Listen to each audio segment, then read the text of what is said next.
Okay guys, we've got a p0300 code here, and now this code is sometimes thrown with a p0301, 02, etc. It's a random misfire code, and you can get each an individual cylinder as well as the p0300 with this issue.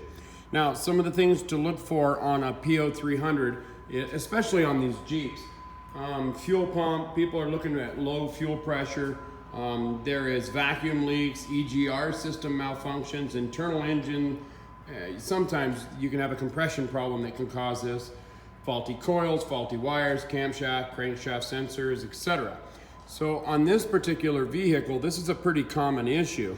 It's this ASD fuse, our relay right there, which is this one that we've already replaced.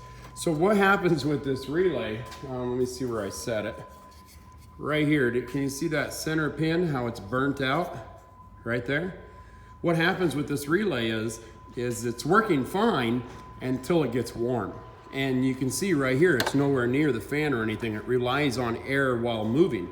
Faster you move, the longer it lasts without throwing that code again. Let's say you have the p0300, you haven't figured it out, vacuum leaks, etc., and you drive it, and when you're driving it pretty quick, it doesn't throw the code. But yet if you let it sit here and idle, it throws the code, or maybe when you're just putting through town, it throws the code.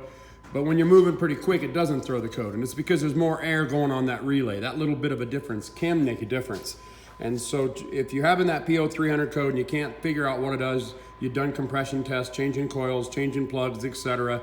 No vacuum leaks that you can find, and no head gasket is blown due to the compression test, etc. Just check out your ASD relay, and it only takes a second to pull that out and just see if it's burnt at all. If it is, change it and see if that fixes your problem. Now, in some cases on these Jeeps, you will have to clear the code after you replace the relay. We need to tell the ECM, hey, I fixed it, go ahead and get rid of that code. I hope that makes sense to you.